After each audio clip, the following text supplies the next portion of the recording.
saya katakan memasukkan anak ke lembaga pendidikan Wahabi itu haram. Mengapa? Karena nanti anaknya diajari durhaka pada orang tua. Kau durhaka, nanti amalan orang tuanya disyirikkan, dibid'ahkan. Kan durhaka itu. Dan nanti dia tidak akan ziarah ke kuburan orang tuanya dan tidak akan mendoakan. Lalu dia tidak hanya durhaka pada orang tua, tapi nanti menjadi kelompok radikal. Nah ini kata-kata itu nanti mereka mengajarkan durhaka itu, wah itu kayaknya perlu dipertimbangkan itu narasi itu, adik ya. Perlu didiskusikan kembali itu. Apakah iya ulama-ulama salafi itu untuk mengajarkan durhaka kepada muridnya?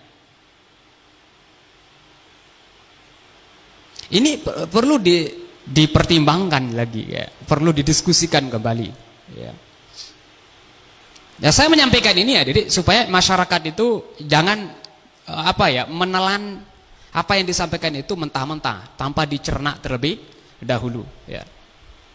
Kayaknya perlu dibedakan antara durhaka dengan mengkritik, gitu ya. Karena dulu ya. Saya kan membawa santri dulu itu ke tempat-tempat atau lembaga-lembaga Wahabi, lembaga Salafi.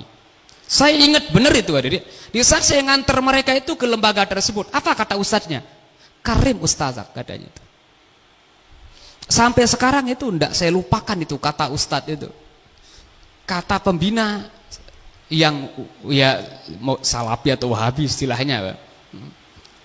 Dia mengatakan kepada santri saya, Dede, yang sudah ada sebelumnya di sana, ada santri saya antar sebelumnya, kemudian saya ngantar lagi, ya. Kemudian saya ketemu sama ustadznya. Apa kata ustadz Salafi itu, ustadz Wahabi itu? Karim ustazak, silakan hormati ustadzmu. Itu katanya kepada santri senior yang jadi santri saya juga, gitu kan. Sehingga kayaknya tidak nyampe lah untuk mengajarkan kepada mereka itu untuk menjadi murid atau anak yang durhaka. Nah, jangan sampai kata-kata durhaka ini ya dilabelkan, disematkan kepada orang misalnya atau anak yang mengkritik orang tuanya. Karena mereka akan mensyirikkan orang tuanya nanti. Nah, itu alasannya. Lah kapan anak ini dikatakan durhaka? Kalau dia mengatakan orang tuanya syirik katanya kepada ibu dan bapaknya, iyalah. Tapi masa anak akan mengatakan syirik kepada orang tuanya? Saya kira enggak juga. Mungkin dia nanti akan dakwah kepada orang tuanya, Pak, Bu, nah ini perbuatan ini masuk dalam kategori syirik. Paling mungkin itu yang akan disampaikan. Apakah di saat anak mengatakan seperti itu kepada orang tuanya, apa itu termasuk durhaka? Oh, nanti dulu, adik-adik ya. Nah, kayaknya perlu ya dibedakan antara durhaka atau anak durhaka kepada orang tuanya dengan anak yang artinya memberitahu, mengkritik atau mendakwah atau berdakwah kepada orang tuanya, misalnya dengan mengatakan, oh kalau begini syirik.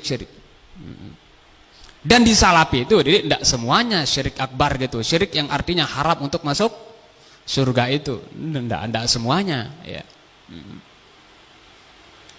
Ya, dulu pernah kita sampaikan misalnya azimat, man alaqa azimatan, kalau dulu apa istilah tamimatan ya, tamimah, man alaqa tamimatan faqad asyraka. Siapa saja yang menggantungkan azimat maka itu dia syirik. Nah, apakah misalnya orang tuanya pakai azimat kemudian nanti anaknya mengatakan, wahai orang tuaku, wahai ibu bapak, ini adalah perbuatan syirik, apakah itu termasuk durhaka? Saya kira enggak. Dan andai kata itu dikaitkan dengan syirik ya, kalau dia tetap punya keyakinan bahwa yang memberikan manfaat dan mudarat itu adalah Allah Subhanahu wa taala, cuma tamimah itu menjadi perantara, menurut ulama Salafi itu syirik, tapi syirik asghar. Artinya syirik kecil. Tapi kalau punya keyakinan bahwa yang memberikan manfaat itu hanya semata-mata itu adalah azimat itu, tanpa ada campur tangan Allah Subhanahu wa taala, maka itu syirik syirik akbar. Berarti ya masuk dalam kategori kafir ya.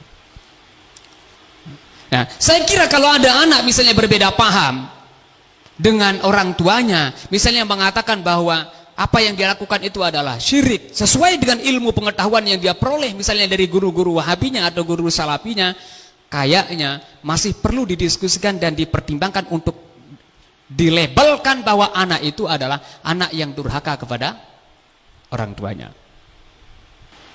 Nah ini adik-adik ya kayaknya perlu supaya jangan sampai ya, terjadi di kalangan masyarakat itu salah paham ya. Karena di antara aswaja dengan salafi itu ada beberapa perbedaan memang adik-adik ya. Banyak lah gitu. Misalnya dapat cium tangan. Apakah misalnya orang yang tidak mencium tangan kepada orang yang seharusnya dicium menurut aswaja dianggap durhaka? Saya kira nanti dulu. Dia tidak cium tangannya itu karena apa dulu? Misalnya sekarang ada murid tidak mencium tangan gurunya. Tidak mencium tangan gurunya. Ini contoh aja nih misalnya. Atau anak tidak mencium tangan orang tuanya. Apakah bisa dianggap durhaka ini? Nanti dulu. Kalau misalnya ada murid tidak mencium tangan gurunya karena pemahamannya itu adalah tidak boleh, masih ya menurut saya adik-adik yang pemahaman saya mungkin dianggap dangkal gitu ya, masih belum dikatakan durhaka kepada guru. Karena ini berdasarkan pemahaman. Tapi kalau dia tidak mencium tangan gurunya karena sombong, na'udzubillahi min dzalik. Kan beda antara memahami cium tangan itu tidak boleh dengan sombong. Dan ulama-ulama Saudi misalnya, ulama-ulama Salafi itu tidak mau dicium tangannya oleh muridnya. Kenapa? Menurut dia, menurut keyakinannya atau mazhab yang dia pakai itu adalah mazhab yang tidak membolehkan. Nah, kalau ada orang tidak mencium tangannya berdasarkan dalil, berdasarkan pemahaman dia, bukan berdasarkan kesombongan, saya kira masih harus didiskusikan dulu kalau itu dianggap durhaka terhadap orang tua atau durhaka terhadap guru. Tapi na'udzubillahi min dzalik, kalau dia tidak mencium tangan gurunya, tangan orang tuanya karena sombong misalnya, nah itulah yang baru dikatakan durhaka. Karena ini memang pemahaman. Ada deh ya. Ya makanya jangan kaget ya. Nanti kalau ada orang yang misalnya jadi murid terus tidak mencium tangan gurunya karena gurunya sendiri tidak membolehkan gitu. Karena menurut mereka tidak boleh ya. Nah menurut ulama aswaja itu kan bagus gitu kan, sunnah lah. Menurut ulama aswaja dalam arti kelompok aswaja gitu.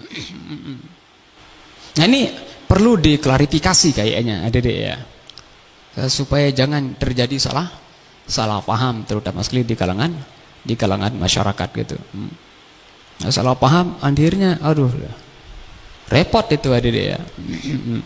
Terjadilah permusuhan antara kelompok yang satu dengan kelompok yang lain. Yang tadinya hanya perang argumentasi, perang urat saraf, akhirnya lama-lama jadi perang otot. Nah, itu yang tidak kita inginkan gitu. Nasallallahu alaihi ya. Wa fir'aun dzil autad alladzina taghaw fil bilad